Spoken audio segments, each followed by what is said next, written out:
pessoal, vamos começar mais uma aula. Hoje vamos falar sobre língua portuguesa e conhecimentos pedagógicos. É importante a gente entender que na língua portuguesa existem duas formas de a gente analisar todo e qualquer texto. É importante a gente lembrar da análise morfológica, tá certo? Deixei uns slides preparadinhos para vocês entenderem um pouco mais do que eu estou falando aqui, tá bom?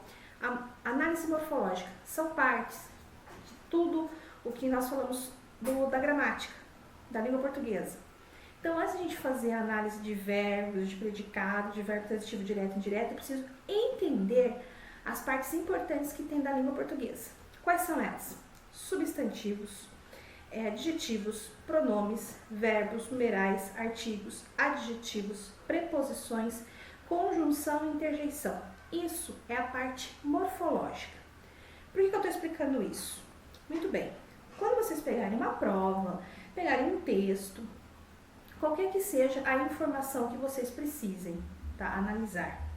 Além da interpretação, que é fundamental, necessária, pontual, para que a gente possa entender, né, o que está sendo pedido, o que está sendo exigido, qual, né, o rumo que a gente tem que tomar, eu preciso entender, né, o que se passa nesse conteúdo. Pois bem, falando num linguajar que a gente possa entender melhor, toda vez que você vai preparar uma receita, você precisa ter os ingredientes. Para depois você ir para o modo de preparo, correto? Porque não adianta nada você ir lá fazer qualquer tipo de receita sem algum ingrediente.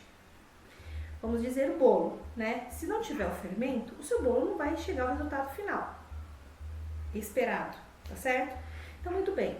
Entra nesse ponto uma interpretação, né? Porque você precisa interpretar quais os ingredientes que estão pedindo, qual é a quantidade, né, que estão pedindo da receita, para que você possa, mediante esses ingredientes, você realizar a receita. Pois bem, trazendo para o mundo aqui da língua portuguesa, os ingredientes é a análise morfológica, a morfologia, tá certo? Substantivo, tudo e qualquer objeto, ser, né, que for nomeado, é um substantivo.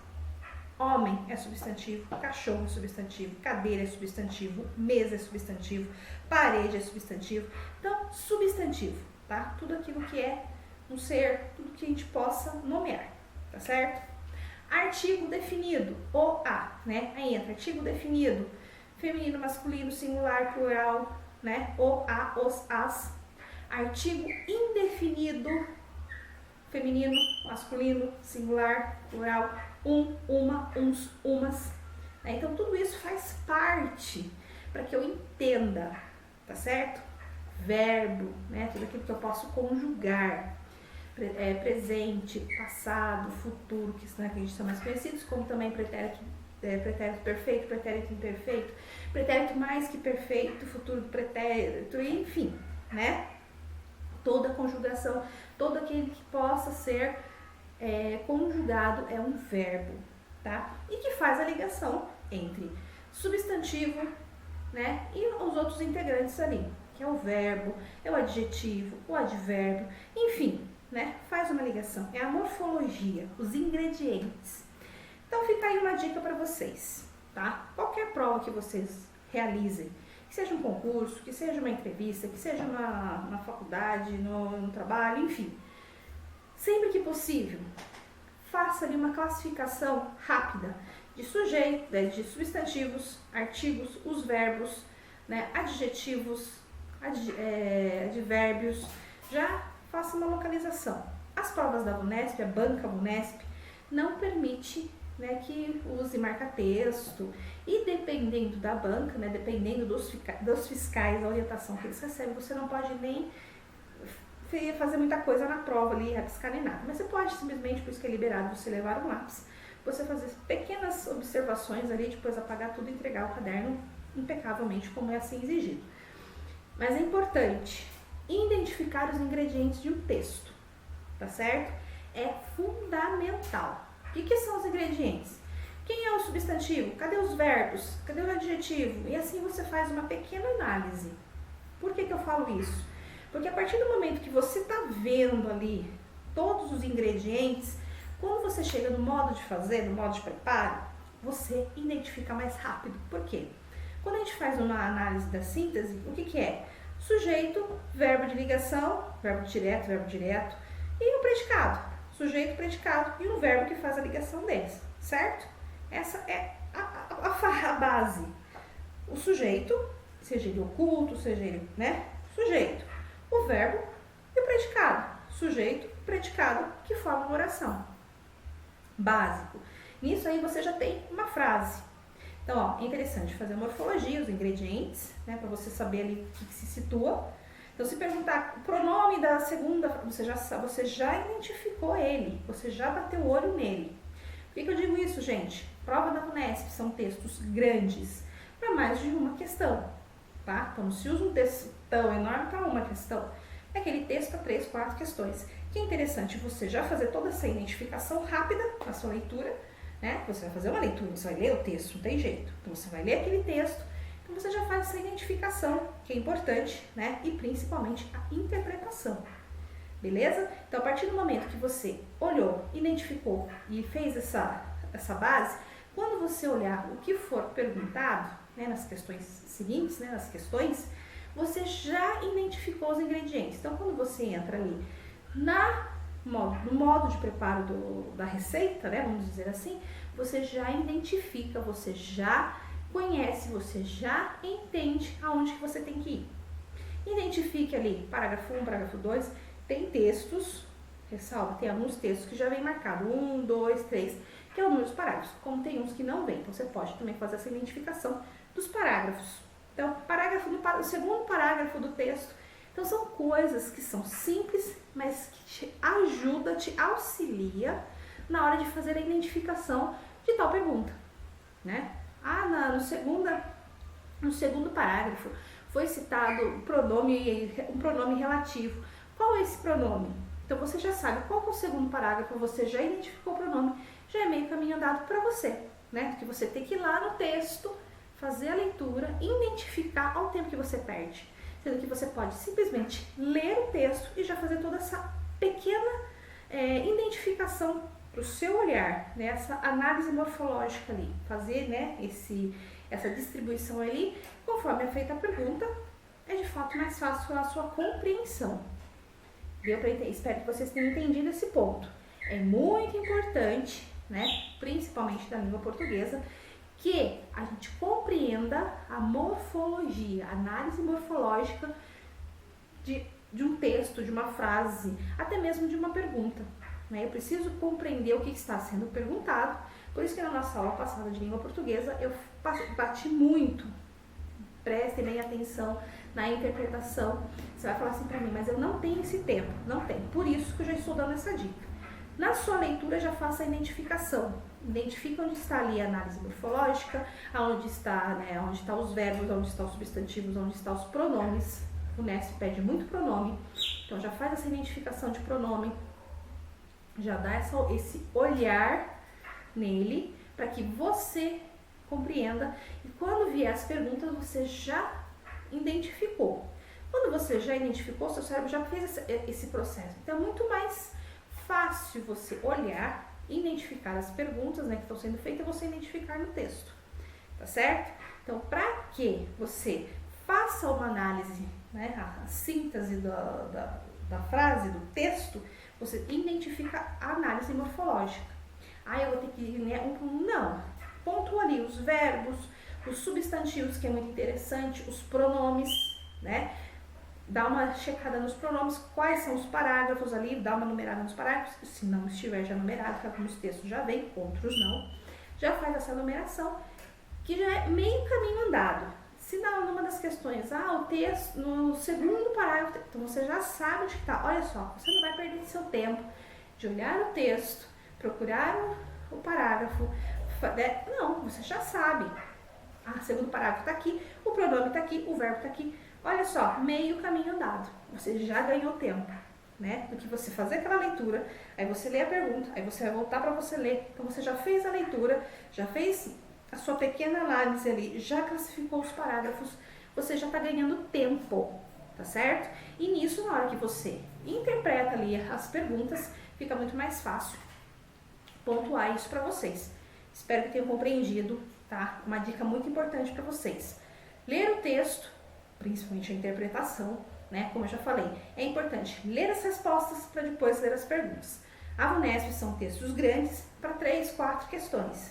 Até mesmo, fica a dica, até mesmo para matemática. Até para matemática eles usam um texto para 2, 3 questões, tá certo? Então por isso que é importante fazer essa leitura, fazer uma análise morfológica ali na sua leitura já saber onde está o substantivo, onde está o verbo, onde está o pronome, onde está o adjetivo, quais são os parágrafos, e quando você chegar lá nas perguntas, você já leu as respostas, beleza, já fez uma leitura ali, então as respostas ok, seu cérebro já está processando. Nisso, quando você faz a leitura e faz essa análise e vai para as perguntas, seu cérebro já está processando tudo isso, porque já tem a resposta, que eu já dei a dica para vocês, que seu cérebro já está processando, e quando fala de tal parágrafo, de tal coisa, você já identificou. Então, olha só quanto tempo você ganha fazendo apenas uma leitura e uma análise morfológica no texto aí. Beleza? Então, fica a diquinha aí para vocês. Se vocês quiserem, faça um teste aí com o texto, né? Faz uma análise aí que é muito interessante, muito importante e que traz essa luz de conhecimento para nós, tá? Deixei aí para vocês aí os slides. Até fiz, né, que é a análise morfológica com quais são os pontos, os ingredientes, né? Depois eu coloquei o outro ali, dando uma explicada quais são as importâncias do substantivo, o que ele faz, o adjetivo, locução adverbial, pronomes, enfim, uma pequena explicação. Vamos usar tudo isso? Vamos, porque faz parte do texto, tá? Então aí tem a morfologia e a síntese no outro quadrinho. O que é a morfologia? Substantivo, na síntese, é o sujeito. Tá certo? Artigo, né? Faz parte do sujeito ali. Depois tem adjetivo, pronome, numeral, verbo, advérbio, posição. Na síntese, que é o verbo transitivo direto, verbo transitivo indireto, verbo transitivo direto e indireto, verbo de ligação, tá certo? Depois tem objeto direto, objeto indireto. Então, tudo isso é da síntese. Mas o que eu foco, quero que vocês olhem com mais carinho, é a morfologia. Substantivo, verbo, pronome, dá essa identificação, numere os parágrafos, eu tenho certeza que nisso você vai ganhar tempo, porque a gente tem que pensar nisso, eu preciso identificar tudo, preciso reconhecer tudo, e tudo isso nós já vimos, nós já aprendemos, tá certo? Nós já vimos substantivo, já vimos pronomes, nós já aprendemos, né? Aquilo que eu já falei, nós já fomos alfabetizados, então a gente já conhece.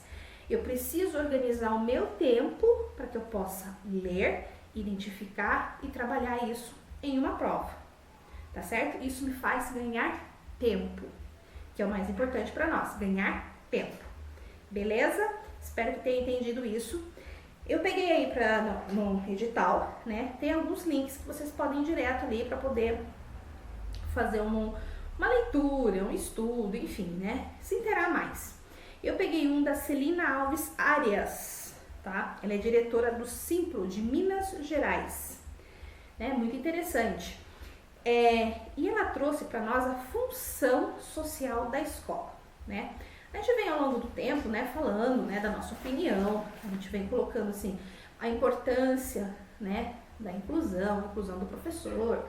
Trazemos vários pontos importantes sobre isso. Porém, né, sabemos que nós precisamos seguir uma linha de raciocínio do qual é pedido para nós, tá certo? A gente tem que falar essa linguagem. Então, os princípios que ela trouxe, né, para nós, que é a defesa da escola pública, tá? A escola para todos, isso é uma coisa que já é conhecida, né? Então, é a escola pública, é uma escola gratuita, laica, em todos os níveis. Quais são os níveis? Educação infantil, ensino fundamental, anos iniciais, anos finais e ensino médio, tá certo? Por que é que eu estou colocando isso? Nós tivemos um movimento, o movimento da Escola Nova, em 1932, aonde punha-se exatamente esse princípio.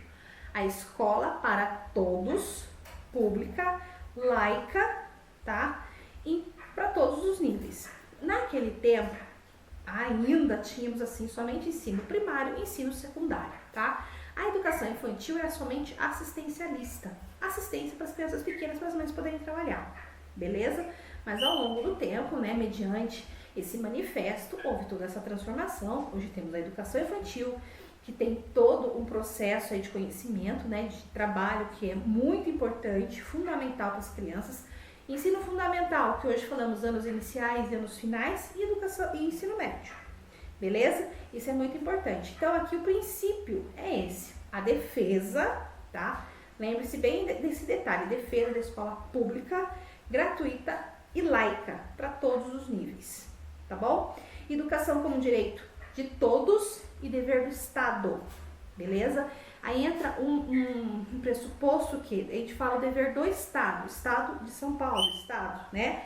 Mas também ele é incumbido ao município, tá certo? É dividido aos municípios. Então, o Estado é o maior, né? O cabeça de tudo, secretário de Educação, governador, tudo mais. Mas isso entra-se como se fosse uma teia de aranha, né? Aqui está o Estado e aqui vem os municípios que vai trazendo ali cada um a sua realidade, cada um a sua necessidade, aquilo, a educação básica, né, que a gente precisa, gratuita, né, pública, gratuita e laica para todos os níveis, tá bom? Então o Estado tem ali um defensor, uma ideia, mas passa para todos os municípios que vai ali trabalhar conforme a sua comunidade, tá bom? Mas a defesa dito do Estado com os municípios. A regulamentação do ensino privado, né, que aí são as escolas particulares, que corresponde ao Estado, tá bom? Que também corresponde com o município. Por que eu falo isso? Cada município tem uma quantidade de escolas, né, tanto para a escola de educação infantil, escola para o ensino fundamental, ensino médio, a escola que atende todos os segmentos, enfim, para todos os níveis, né, sociais, econômicos também, né? A escola privada tem esse olhar para todos os níveis econômicos, né? São clientes. Então ela também tem que seguir ali uma linhagem, né, do município, do estado, né, para que possa atender as necessidades, lembrando lá em cima da escola, né, seria pública, né, escola pública, gratuita, né? No caso, tendo essa condição de suprir essa necessidade, muito bem, então pode ser usado, né? E o Estado faz essa linhagem, né? Para que possa atender a todos, tá certo? Regulamentação, né? Não inclusão do setor na educação na Organização Mundial, né? Então, ou seja, não é incluso, mas fazemos parte. Porém, isso que eu estou querendo dizer aqui para vocês prestarem bem atenção, que são princípios que estão ali como, né, como um exemplar. Eu não vou falar lei, vou falar um exemplar, porque a gente vem das leis, né? A defesa, a educação como direito de todos e tudo mais vem das leis. Então, vamos ali trazer ali um princípio de como que tem que ser a função social da escola. Que é o social, né? Essa parte de participação. A não intromissão dos organismos internacionais no rumo da educação nacional, né? Então, o que é feito lá nos Estados Unidos não condiz aqui, tá certo? O que é feito lá na Itália não tem que interferir aqui. Pode-se trazer ideias para melhoria da educação, mas não somos obrigados a seguir aquele modelo, tá bom? Então, essa é uma ideia que tem. Por que eu estou falando isso? Na Itália, nós temos as escolas da Emílio Reggio, né? Que é um modelo da educação infantil lá, que está dando super certo. Que já tentaram trazer para algumas escolas aqui essa ideia e tudo mais. Isso que eu falei, trazer a ideia, mas não tenho que seguir exatamente aquilo. Tá certo? Educação é um processo e prática social, tá? É um processo contínuo de formação, porque o que você está lá na educação infantil tem todo aquele processo que passa para o ensino fundamental, nos iniciais e nos finais, e ensino médio que conclui essa faixa etária, por isso que é educação básica, tá certo? Aí fala, como prática social, a educação tem como locus privilegiado a escola, entendida como espaço de garantia de direitos, tá? Então, o aluno tem todos os direitos ali permeados dentro de uma escola. Tá certo? E também os deveres. Qual que é o dever? Estar assíduo na escola, participar das atividades, Então, direitos tem sim, o direito de escola próximo da sua casa. Se não for, o município tem que disponibilizar transporte público. Se a criança tem alguma necessidade especial, é portadora de necessidade especial, né? Tem o direito de ter um tutor que a acompanhe dentro da van, né? Do ônibus, da van, do transporte público e o acompanhe dentro da escola, tá certo? Então isso é direito.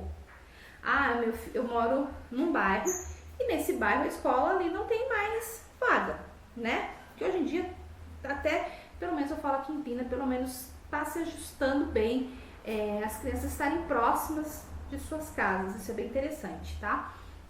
Mas pode acontecer de morar num bairro e as crianças, né, morarem em outro, né, por trabalho dos pais, enfim, por N motivos. O município tem por obrigação fazer esse transporte escolar gratuito para as crianças, tá certo?